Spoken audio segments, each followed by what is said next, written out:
ಕಾಲದೊಳಗೆ ವಸ್ತುಗಳನ್ನು ಉಪಯೋಗ ಮಾಡ್ತಿದ್ರು, ಜನರನ್ನು ಪ್ರೀತಿ ಮಾಡ್ತಿದ್ರು.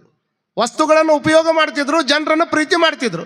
ಇವತ್ತು ವಸ್ತುಗಳನ್ನು ಪ್ರೀತಿ ಮಾಡಕತ್ತಾರ, ಜನರಿಗೆ ತಮಗೆ ಬೇಕಾದಂಗೆ ಉಪಯೋಗ ಮಾಡ್ಕೊಳಕತ್ತಾರೆ. ಇವತ್ತಿನ ಕಾಲ ನಡೆದದು. ಹಿಂದಿನ ಕಾಲದೊಳಗೆ ತಿಜೋರಿ ಖಾಲಿ ಇರ್ತಿದ್ವು. ಮನೆಯಾಗಿರ್ತಕ್ಕಂಥ ತಿಜೋರಿ ಇರ್ತಾವಲ್ಲ, ಖಾಲಿ ಇರ್ತಿದ್ವು. ಆದ್ರೆ ಹೃದಯ ತುಂಬಿರ್ತಿತ್ತು. ಇವತ್ತು ತಿಜೋರಿ ಎಲ್ಲ ತುಂಬಾಕತ್ತಾವ, ಹೃದಯ ಖಾಲಿ ಆಗಕತ್ತದ. ಮನುಷ್ಯನಿಂದ ಶ್ರೀಮಂತಿಕೆ ಹೆಚ್ಚಾಗಬೇಕೆ ಹೊರತಾಗಿ ಕೇವಲ ನಮ್ಮ ಹೊರಗಿನ ವಸ್ತುಗಳಿಂದ ಶ್ರೀಮಂತಿಕೆ ಹೆಚ್ಚಾದ್ರೆ ಅವ್ರನ್ನ ಯಾರು ಶ್ರೀಮಂತರಂತೆ ಕಾಣಲಿಕ್ಕೆ ಸಾಧ್ಯ ಇಲ್ಲ. ಯಾರು ಏನೇ ಆದ್ರೂ ಸಹಿತ ನಾವು ಆನಂದವಾಗಿ ಬದುಕಬೇಕು ಅಂತಂದ್ರೆ ಭಗವಂತ ವಿಶಾಲವಾದಂಥ ಪ್ರಪಂಚವನ್ನು ಸೃಷ್ಟಿ ಮಾಡ್ಯಾನ. ಇದ್ರೊಳಗೆ ನೋಡ್ರಿ, ನಿಮ್ದೇನು ಕಾಂಟ್ರಿಬ್ಯೂಷನ್ ಐತಿ, ನಮ್ದೇನು ಕಾಂಟ್ರಿಬ್ಯೂಷನ್ ಐತಿ ಇದ್ರಾಗ? ಯಾರೇನು ನೀರು ತೊಗೊಂಬಂದು ಇಟ್ಟಿರೇನು? ಯಾರೇನು ಗಾಳಿ ತೊಗೊಂಬಂದು ಹಾಕ್ಯಾರೇನು? ಯಾರೇನು ಭೂಮಿ ಮಾಡಿಟ್ಟಾರೇನು? ಯಾರೇನು ಸೂರ್ಯನ ಬಟನ್ ಹಾಕ್ಯಾರೇನು? ಯಾರು ಮಾಡ್ಯಾರಪ್ಪ? ಯಾರು ಮಾಡ್ಯಾರ? 100 ರೂಪಾಯಿ ರೊಕ್ಕ ಕೊಡ್ಬೇಕಾದ್ರೆ 20 ಸಲ ವಿಚಾರ ಮಾಡ್ತೀವಲ್ಲ ನಾವು. ಮತ್ತು ವಿಚಾರ ಮಾಡ್ಕೋಬೇಕು, ಭಗವಂತ ನಮ್ಗೆ ಇಷ್ಟ ಕೊಂಡ ಗಾಳಿ ಕೊಟ್ಟಾನ, ಇಷ್ಟ ಕೊಂಡ ನೀರು ಕೊಟ್ಟಾನ, ಇಷ್ಟ ಕೊಂಡ ಬೆಳಕ ಕೊಟ್ಟಾನ, ಇಷ್ಟೆಲ್ಲ ತಯಾರು ಮಾಡಿ ನಮ್ಮನ್ನು ಬದುಕಾಕ್ ಬಿಟ್ಟಾನ. ನಿನಗೆ ಬದುಕಾಕೆ ಎಷ್ಟು ಬೇಕು ಅಷ್ಟಾಕೊಂಡ ಒಂದು ಬಾಟ್ಲಿ ನೀರಿಗೆ 20 ರೂಪಾಯಿ ಐತಿ. ಒಂದು ಬಾಟ್ಲಿ ನೀರಿಗೆ 20 ರೂಪಾಯಿ ರೊಕ್ಕ ಇದ್ರೆ ಮತ್ತು ಅಂದಲಿಂದ ಇವತ್ತಿನವರೆಗೂ ಸಹಿತ ಹೊಳೆ ಹಳ್ಳ ಎಲ್ಲವನ್ನು ಹರಿಸ್ಕೊಂತ ಬಂದಾನ. ಪಕ್ಕದಾಗ 500 ಎಕರೆ ಕೆರೆ ಐತಿ. ಈ ಕೆರೆ ನೀರು ಬತ್ತಿದ್ರೆ ಸಂಕದ ಪರಿಸ್ಥಿತಿ ಭಾಳ ಕಷ್ಟ ಆಕೈತಿ.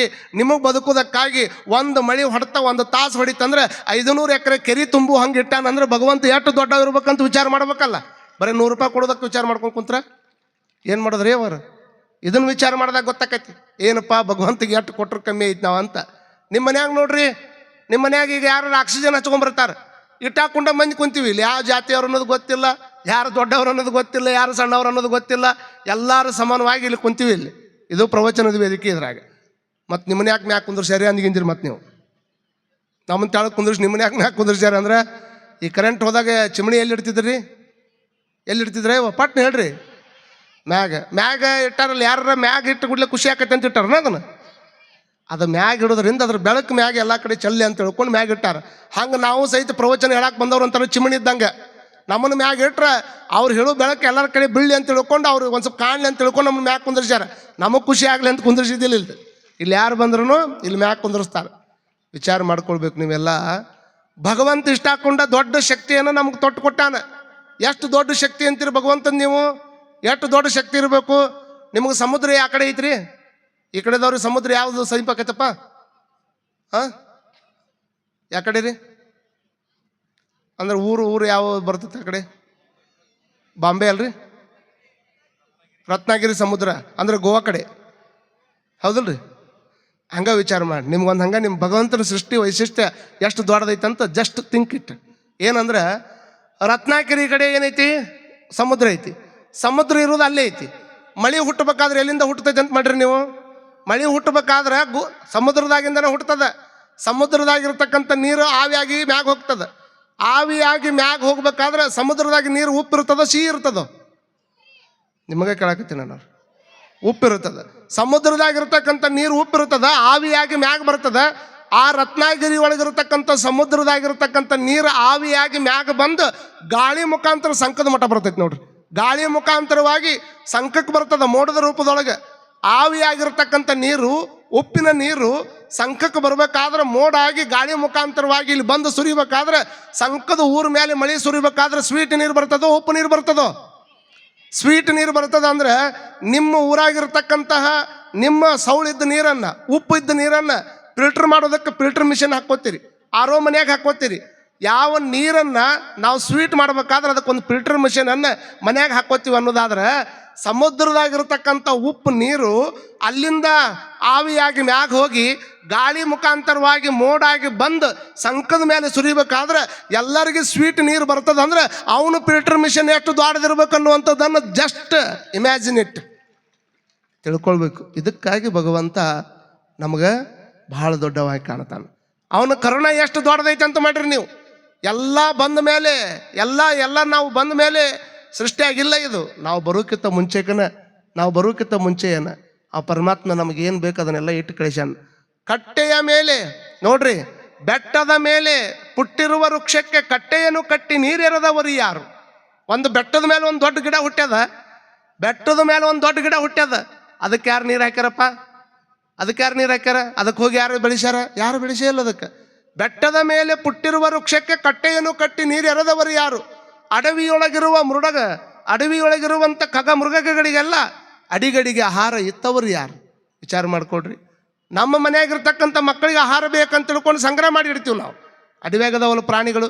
ಯಾರು ಆಸ್ಪತ್ರೆ ಅದಾವನ್ರಿ? ಅವಕ್ಕೆ ಆಸ್ಪತ್ರೆ ಅದಾವನ್ರಿ? ಮನುಷ್ಯರಿಗೆ ಆಸ್ಪತ್ರೆ ಅದಾವೆ ಹೊರತಾಗಿ ಪ್ರಾಣಿ ಪಕ್ಷಿಗಳಿಗೆ ಆಸ್ಪತ್ರೆ ಇಲ್ಲ. ಹಾಗಾದ್ರೆ ಇದನ್ನು ನೋಡೋರು ಯಾರು? ಯಾರೋ ಒಬ್ರು ನೋಡ್ಬೇಕಲ್ಲ. ಈ ತಾಯಂದ್ರಿಗೆ ಹೆರಿಗೆ ಆಗ್ಬೇಕಾದ್ರೆ ಇವತ್ತು ದೊಡ್ಡ ದೊಡ್ಡ ಆಸ್ಪತ್ರೆ ಅದಾವ. ಕೆಲವು ಮಂದಿ ನಾರ್ಮಲ್ ಡೆಲಿವರಿ ಆಕ್ಕಾವ, ಇನ್ನು ಕೆಲವು ಮಂದಿ ಸಿಜರಿನ್ ಮಾಡ್ತಾರ. ಆದ್ರೆ ತಲೆಯಾಗಿಟ್ಕೊಳ್ರಿ, ಅಡವ್ಯಾಗ ಇಷ್ಟಕೊಂಡ ಪ್ರಾಣಿಗಳದಾವಲ್ಲ, ಅವು ಹೆರಿಗೆಯನ್ನು ಮಾಡ್ಬೇಕಾದ್ರೆ ಯಾರಿದ್ರಪ್ಪ ಅವ್ರ ಹತ್ರ? ಯಾರಿದ್ರು? ಇದ್ರ ಹಿಂದೆಲ್ಲ ಒಂದು ದೊಡ್ಡ ಶಕ್ತಿ ಯಾರಂದ್ರೆ, ನಾವು ಇಲ್ಲಿ ಕುತ್ಕೊಂಡಿವಿ ಅಂದ್ರೆ ಕಪ್ಪಿ ಒಂದು ನೋಡ್ರಿ, ದೊಡ್ಡ ಕಲ್ಲಿನ ಸಂಧಿ ಒಳಗೆ ಕಪ್ಪಿ ಬದುಕಾಕತ್ತವಂದ್ರೆ ಆ ಕಪ್ಪಿಗೂ ಸಹಿತ ಆಹಾರವನ್ನು ಕೊಟ್ಟು ಬದುಕಿಸುವಂಥ ದೊಡ್ಡ ತಾಕತ್ತು ಭಗವಂತಗಿರ್ತೈತೆ, ಹೊರತಾಗದ ನಮ್ಗೆ ಯಾರಿಗೂ ಇರುವುದಿಲ್ಲ. ಅವ ಕೊಟ್ಟ ಜಗತ್ತಿನೊಳಗೆ ಆನಂದವಾಗಿದ್ದು ಅವ ಇರುವಷ್ಟು ದಿವಸಗಳ ಕಾಲ ಇದ್ದು 4 ಮಂದಿಗೆ ಬೇಕಾಗಿ ಒಳ್ಳೆ ಕೆಲಸಗಳನ್ನು ಮಾಡಿ ಈ ಭೂಮಿಗೆ ನಮ್ಮನ್ನು ಕರೆ ತಂದವ್ರು ಯಾರು ಅಪ್ಲಿಕೇಶನ್ ಹಾಕಿದ್ರೇನು? ನೀವು ಅಲ್ಲಿ ಕೂತ್ಕೊಂಡು ಫಾರಮ್ ತುಂಬಿದ್ರೇನು? ಇಲ್ಲ, ನಾ ಭೂಮಿಗೆ ಬರ್ಬೇಕಾಗೈತಿ, ಒಂದು ಸ್ವಲ್ಪ ಹೆಂಗಾರ ಮಾಡಿ ನಾನು ಕರ್ಕೊಂತಂದಿದ್ರೇನು? ನಾವು ಯಾರು? ಇಲ್ಲ, ನಾವ್ಯಾರು ಅಪ್ಲಿಕೇಶನ್ ಹಾಕೇ ಇಲ್ಲ. ನಮಗೆ ಯೋಗ ಸಂಯೋಗದಿಂದ, ಕರ್ಮ ಸಂಯೋಗದಿಂದ ಭೂಮಿ ಮೇಲೆ ಮನುಷ್ಯನಾಗಿ ಪರಮಾತ್ಮ ಹುಟ್ಟಿಸ್ಯಾನಲ್ಲ, ಹುಟ್ಟಿಸಿ ಚಲೋ ಕಾರ್ಯಗಳನ್ನು ಮಾಡಂತ ತಿಳ್ಕೊಂಡು ಇಲ್ಲಿ ಬಂದ್ಬಿಟ್ಟಾನ. ಚಲೋ ಕಾರ್ಯಗಳನ್ನು ಮಾಡೋದಕ್ಕಾಗಿ ನಾವು ಬಂದವರು. ಒಂದು ಕಡೆ ರವೀಂದ್ರನಾಥ್ ಟ್ಯಾಗೂರ್ ಅವ್ರು ಹೇಳ್ತಾರೆ, ಎಷ್ಟು ಚಲೋ ಹೇಳ್ತಾರ ಅಂತಂದ್ರೆ, ಜಗದ ಜಾತ್ರೆಯ ಉತ್ಸವಕ್ಕೆ ನನ್ನನ್ನು ಪರಮಾತ್ಮ ಆಮಂತ್ರಣ ಮಾಡ್ಯಾನಂತ ಹೇಳ್ತಾರೆ ಅವ್ರು. ನನ್ನ ಆಮಂತ್ರಣ ಮಾಡಿರಂತ ತಿಳ್ಕೊಂಡು ಮನಕ್ವಾಡ ಎಲ್ಲ ಬಿಟ್ಟು, ನಮ್ಮ ಕೆಲಸ ಬಿಟ್ಟು ಇಲ್ಲಿ ಬಂದು ನಾ ಪ್ರವಚನ ಹೇಳಕತ್ತೀನಿ. ನನ್ನ ಆಮಂತ್ರಣ ಮಾಡಿರಂತ. ನಿಮಗೆ ಆಮಂತ್ರಣ ಕೊಟ್ಟಾರಂತ ತಿಳ್ಕೊಂಡು ಎಲ್ಲ ಧಾರಾವಾಹಿ ಬಿಟ್ಟು, ಎಲ್ಲ ಬಿಟ್ಟು, ಅದನ್ನು ಬಿಟ್ಟು ಇದನ್ನು ಬಿಟ್ಟು, ನನಗೆ ಗೊತ್ತೈತಿ ಭಾಳ ಚೆನ್ನಾಗಿ. ಕರೆಕ್ಟ್ ಧಾರಾವಾಹಿ ಟೈಮ್ ಪುರಾಣ ಚಲೋ ಆದ್ರೂ ನೀವು ಬರ್ತೀರಂದ್ರೆ ಮತ್ತೆ ಅದ ಧಾರಾವಾಹಿ ನಾಳೆ ಮಧ್ಯಾಹ್ನ ಹಾಕತ್ತಾರ. ಅದಕ್ಕೆ ನೀವು ನಡೀತೈತಾಳೆ ಮಧ್ಯಾಹ್ನ ನೋಡಿದ್ರ ಅಂತ ತಿಳ್ಕೊಂಡು ನೀವು ಸ್ವಲ್ಪ ಗಿಫ್ಟ್ ಮಾಡಿ ಈ ಕಡೆ ಬರ್ತೀರಿ.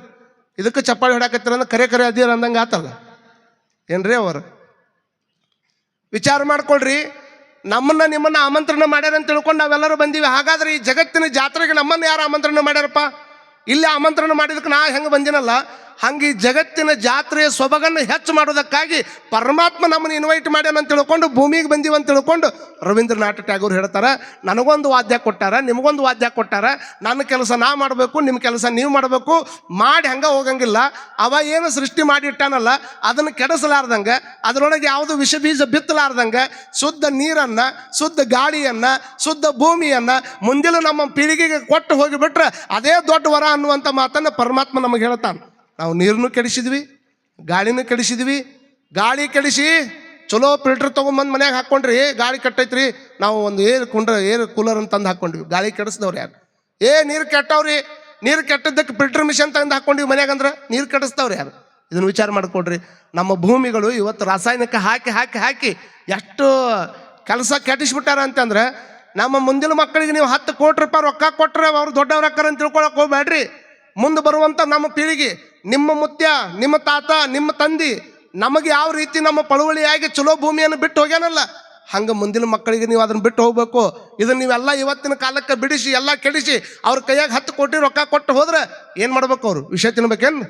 ಅದಕ್ಕಾಗಿ ಭೂಮಿ ಬಗ್ಗೆನೂ ನಮಗೆ ಕಾಳಜಿ ಇರಬೇಕು. ಭೂಮಿ ಮೇಲೆ ಪರಮಾತ್ಮ ಏನು ಮಾಡ್ಯಾನ, ಯಾವುದು ಕೆಡಿಸ್ಲಾರ್ದಂಗೆ ಅದನ್ನು ಅನುಭವಿಸಿ ಆನಂದವಾಗಿದ್ದು ಹೋಗೋದಷ್ಟೇ. ಇಲ್ಲಿ ಆನಂದವಾಗಿರ್ಬೇಕಂದ್ರೇನು? ಆನಂದವಾಗಿರಬೇಕು ಅಂತಂದ್ರೆ ಒಂದು ಕಡೆ ತುಕಡೋಜಿ ಮಹಾರಾಜರನ್ನು ಅಂತವರು ಚಲೋ ಮಾತನ್ನು ಬರೀತಾರೆ. ಮಹಾರಾಷ್ಟ್ರದಾಗನೇ ತುಕಡೋಜಿ ಮಹಾರಾಜರು ಅಂತ ತಿಳ್ಕೊಂಡು ಕಿತಿ ಆನಂದ ಆನಂದಿ ಯಾ ಜೋಪಡೀತ ಮಾಜಾ ಅಂತ ತಿಳ್ಕೊಂಡು ಒಂದು ಅದ್ಭುತ ಹಾಡು ಹೇಳ್ತಾರೆ, ಕೇಳ್ರಿ. ಕಿತಿ ಆನಂದಿ ಆನಂದ